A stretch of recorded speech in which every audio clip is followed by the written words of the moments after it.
পৃথিবীতে যতগুলো সংগঠন রয়েছে প্রত্যেক সংগঠনের উজ্জ্বল নক্ষত্র মূর্তিমান বলা হয় শ্রী চৈতন্যদেবকে। উনি এই পৃথিবীতে সংগঠনের আবির্ভাব করেছিলেন। পরবর্তীতে এই জাতিকে উদ্ধার করার জন্য, জাতির অন্ধকার দূরীকরণ করার জন্য কালে কালে রাজা রামমোহন রায়, স্বামী বিবেকানন্দ, বেগম রোকেয়ার মতো মূর্তিমান ব্যক্তিরা এই সংগঠনের আবির্ভাব করেছিল। এই সংগঠনের মাধ্যমেই পুরা বিশ্বের মধ্যে হত দরিদ্র অসহায় সুবিধাবঞ্চিত মানুষের জন্য মানুষরাই কাজ করে গিয়েছে। এটা আমাদেরকে সবার মনে রাখতে হবে।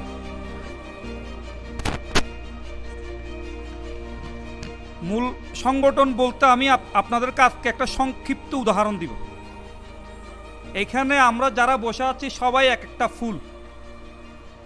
একটা ফুলকে কিন্তু আলাদাভাবে সৌন্দর্য দেখায়, কিন্তু সেই ফুলগুলোকে যদি আমরা একটা মালার মধ্যে গেঁথে দিই তাইলে ওই সৌন্দর্যটা আরও বেড়ে যায়। ঠিক এই সব ফুলগুলোকে একটা মালার মধ্যে গেঁথে একটা কমিটি ঘোষণা দিয়ে আজকে যে সংগঠনটার আবির্ভাব খাগড়াছড়িতে করলাম, তাহলে এই ফুলগুলো একত্রিত হয়ে মালা হয়ে গেছে, এখন আরও সৌন্দর্য বর্ধমান করবে। এই আয়োজন আজকে খাগড়াছড়ি কমিটির পক্ষ থেকে যারা করেছেন, খাগড়াছড়ির আহ্বায়ক গোলাম আল মুদাসসিরের প্রতি ধন্যবাদ জানাচ্ছি। আপনারা যারা আছেন সকলের প্রতি ধন্যবাদ জানাচ্ছি আজকে এই আয়োজন করার জন্য।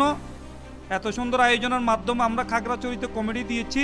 আমি আশা রাখব আপনারা এই খাগড়াছড়িতেই বসে থাকবেন না। খাগড়াছড়ির যে উপজেলাগুলো রয়েছে, মহালছড়ি, মানিকছড়ি, মাটিরাঙ্গা, গুইমারা, আরও যেগুলো রয়েছে ওগুলো তো আপনারা কাজ করবেন, ওইখানেও আপনারা সদস্য সংগ্রহের কার্যক্রম চালিয়ে যাবেন।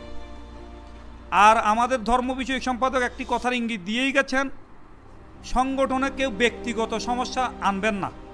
কারো সাথে কারো ব্যক্তিগত সমস্যা থাকলে ওইটা বাহিরে, সংগঠনে আসলে ওইটার হিসাব করবেন না। ওইটার হিসাব করলে সংগঠন টিকানো সম্ভব হবে না, ওটা সবার মনে রাখতে হবে। পরিশেষে সময় সংক্ষিপ্ত, আজকে যারা নির্বাচিত হয়েছেন সকলের প্রতি শুভেচ্ছা অভিনন্দন জানিয়ে আমার বক্তব্য এখানেই শেষ করছি। ধন্যবাদ।